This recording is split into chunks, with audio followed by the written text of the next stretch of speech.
Right now, though, it's time for another one-on-one segment. We're going to turn the tables a little bit. This time, Tommy Drake is going to interview Eric Winston, the Texans' starting right tackle. And as we get ready for Tommy to take his stance on our one-on-one segment, let's check out some highlights of a young amateur trying to prove his way in his chosen field. Check this out. Yeah, it is.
I got moved to tackle, I ran like a 4.8 something at 300. Eric, big, fast. Those were the days. Yeah. Those were the days right there. Those were the days. I still remember them well. The Midland Lee Rebels were. That's right. Three-time state champs. Three-time state champs. So Freshman, do you think, sophomore, junior year. Do you think winning so much at that level of, and we're talking Texas high school football, so it's serious. Friday Night Lights. Serious stuff. You think winning that much young makes you a more confident professional player? That's an interesting question. I think it makes you long for it. You know, you have that much success at such an early age. I think that was a big part of the reason I went to Miami. You know, Miami just extended the feeling. Yeah, just won the national championship. But I think it's also that consistent, whatever it is with winning teams, they have it, and you want to be a part of it. You want to have that, whatever it is. It's the competitiveness, it's the togetherness, everything that goes along with those teams that excel. You want to be a part of that. You want to be there. And ever since I've come here, you know, I was just always hoping to be a little part in that cog that turned this Texans team into a championship team. Right. And you know, hopefully we're on our way this year. But you know, looking back at those days and the camaraderie, and you got to realize too that growing up in Midland, it's not like Houston where you go to high school with some kids and you get to know them and it's like you're great high school friends. You know, I played third grade football with a lot of those guys. Right. I grew up down the street from. We knew each other since we went to the same. That center that's in there went to the same preschool with him. I still know he still lives in Houston to this day. Wow. He works, and I see him all the time. That's the kind of, you know, so when you talk about Texas high school football in West Texas, that's what you're talking about. Right, that's a team that you live with. So when coaches talk about players that know how to win, that's a real thing. That's a real advantage. Well, you know you're a player from your high school and college career who knows how to win. When you talk about know how to win, I always feel like it's an extension of a lot of things. I feel like you know how to work. You know how to willing to put that commitment into it. You know, winning is not something that you sneak into. You know, there's some teams in the NFL that all of a sudden they'll have that 1 year and then all of a sudden they drop off again. The commitment to doing it year in and year out, and the commitment, you know, not even on the field but on the off season, doing whatever it takes.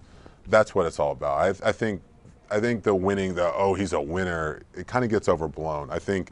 And no one talks about that commitment he has to winning and what it takes to do that. I think there are some things that separate guys from other guys. And there's the same guy could be playing for 12 years in the league.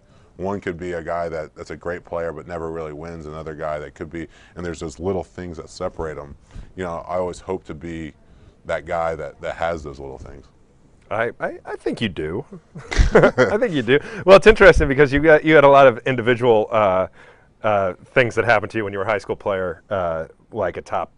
According to Tom Lemming, it says you were number 11 prospect in the nation, things like that. And you get a little embarrassed, I say something like that, but you will brag about the state championships and the team stuff, of course, right? It's much easier to talk about that stuff. It is. Like you're not going to come out and say, I was 2-time All-State. Because, you know, that's the great thing about football. In basketball, you can have a point guard that dominates a game or a post player that clearly is the reason why, you know. In other sports, you can have a pitcher that goes out and clearly throws a one-hitter and he's the reason they won. In football, it's so hard to be that guy. It's so hard to be a guy that you were, if it wasn't, you could put 10 other guys on that field with you and you're going to win everything. It doesn't happen in football.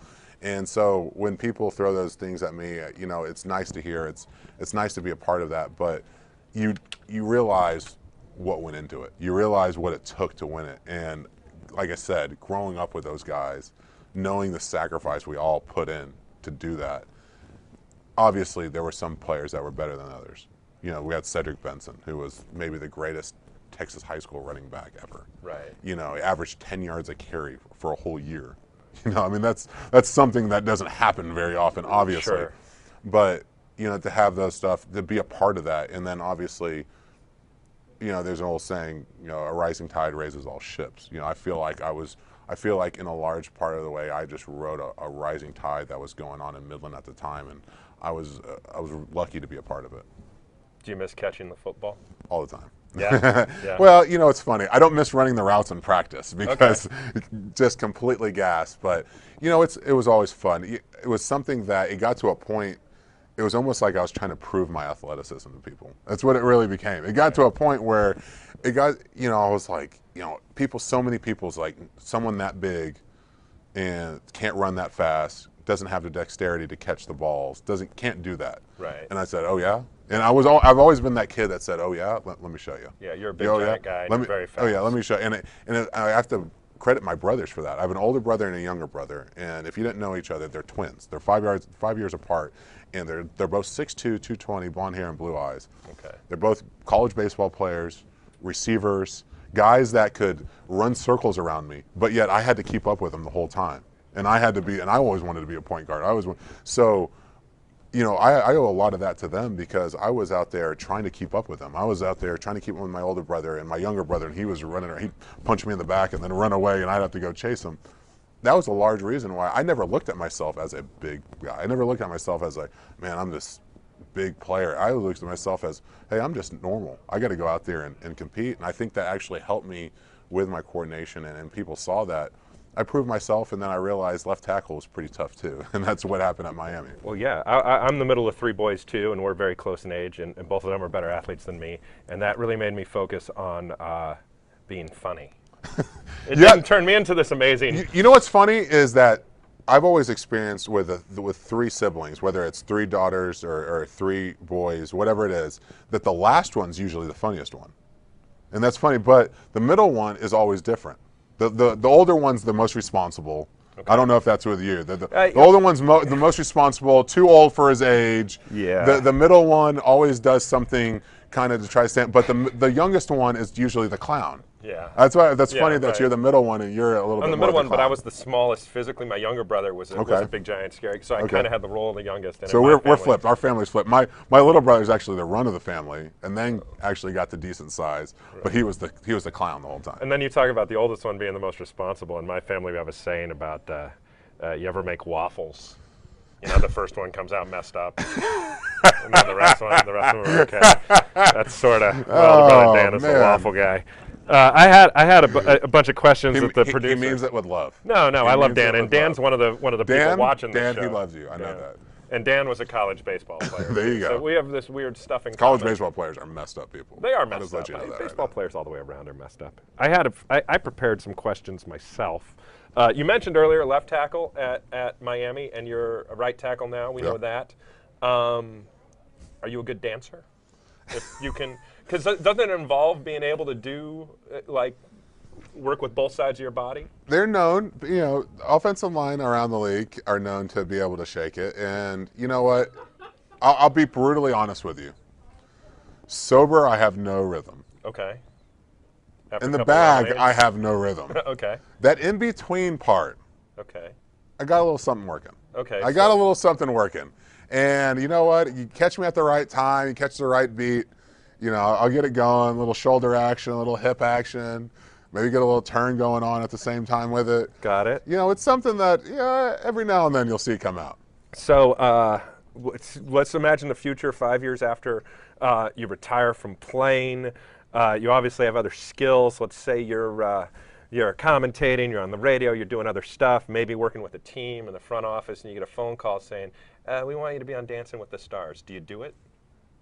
Oh, yeah. Yeah? Yeah. Easily. I You'd think, just be like, "Definitely." obviously if it's not going to put other things in jeopardy, but Dancing with the Stars has become one of those things that I think you do once you reach a certain level of pop culture, right? Sure, right, you know, right. You've reached that plateau where now you have to be on Dancing with the Stars. Now you have to go on. This is the next thing. Well, you have to now. You don't really have a choice. Kurt Warner didn't have a choice. You had to go on Dancing with the Stars because Tom Brady, when he's done, he's probably not going to need the money. But you know what? At some point, they're going to probably force him to be on Dancing with the Stars. Probably. I want to see Tim Tebow do it. The gods are going to make him. I'm sure. See, that's something Tim Tebow is probably going to be great at dancing. Oh, I'm sure he'd be great because he's going to outwork everybody. And he would get the votes, the home votes. He's going to get. People are going to text and call in for Tim Tebow. There's no way he won't win it. That's the great thing about it. Dancing with the Stars is exactly where he should go. If you had the opportunity to be on one of those shows, Hell's Kitchen, The Apprentice, Survivor, Amazing Race, is there one that you watch where you think, I could win this?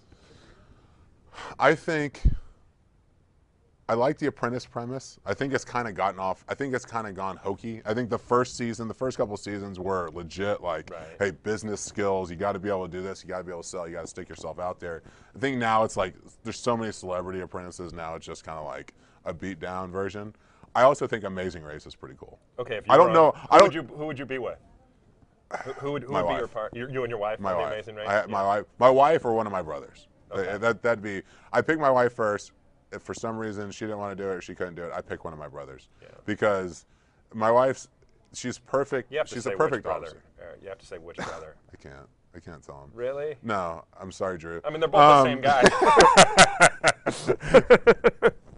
Nice. Okay, so before I got here tonight, my wife told me. They're not watching anyways. No, they're not watching. My brothers are watching. They're not watching anyway. My brothers are watching, so that's different. Before I got here, my wife said, when you interview Eric, sit up straight, don't touch your face. Don't drink. I do that so bad. I always feel like I'm touching my face. Don't drink too much lemonade before the interview. Do you have people in your life, your wife, for instance, that know absolutely nothing about what you've been doing your whole life, what you're an expert at, but still try to tell you how to play the game of football? You know what, though? Do you have people in your life that do that? That's the one thing my wife doesn't do, and I'm so thankful for it. She never, when I get done with the game, I could give up. You could easily watch me and say, there's no reason this guy should play in the NFL.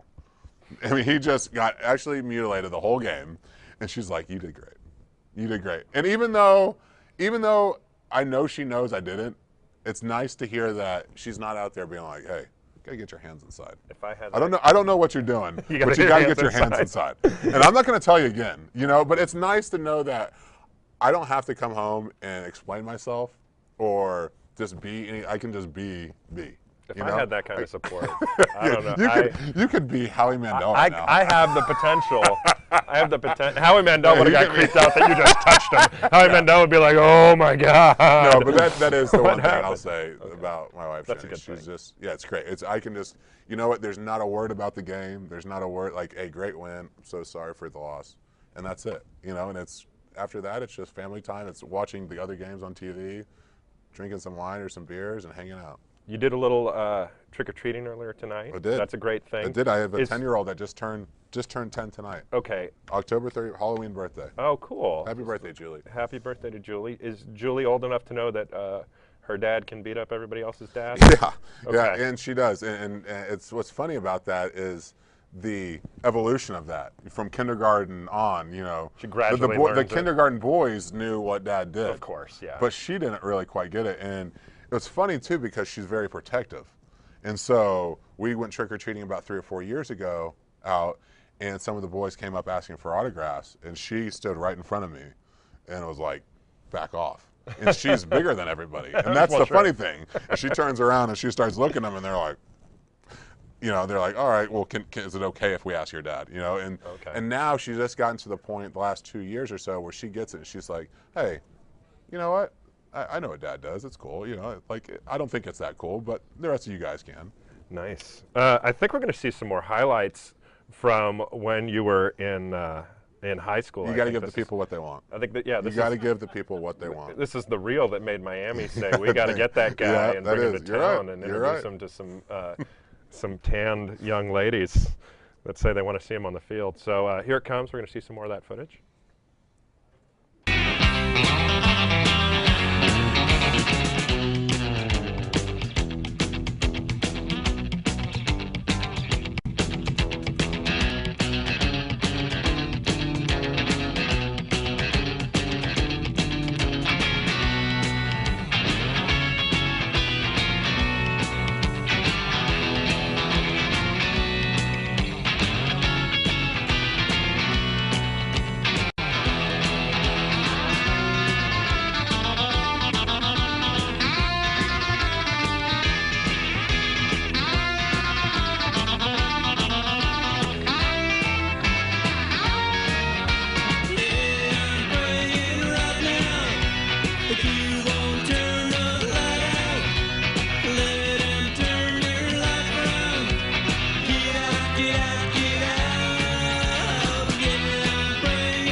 You do.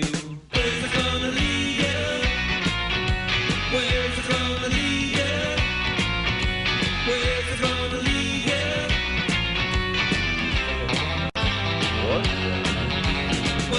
I know. It's hard to believe. Is that me? Yes, it is. Yes, it is. The answer is yes. Moves. I mean, Texas. You know what's funny? In a wildcat Well, you know what's funny is the defensive stuff you saw that was every now and then. We had so many kids that go out. We had 160 kids playing for 3 grade levels. So you had a ton of Right. guys. So we played what you call 2 platoons. Everybody, if you play offense, you play offense. You play defense, you play defense. Most high schools, you're big time guys or whatever Sure, you play. play both ways. I didn't. My senior year, a little bit in pass rushing situations, I go play defensive line or whatever. Right. But I never played. I played a lot of middle linebacker growing up, but that was it. And then when I got to high school, I just played tight end. And that's it. And I mean, you had some moves there. I mean, you were shaking off tacklers, running screen. I mean, the tight end screen was a staple part of the offense, huh? Well, we ran so much, and that everybody just flowed the other way. It was just nice to just sneak out there and catch the ball and get. You're down like the one of sideline. those. You're waving to the quarterback. Yeah. Yo, get Yo, here I am. Eric, Not a lot of couth back in the day. Eric Winston, now the starting right tackle for the Houston Texans.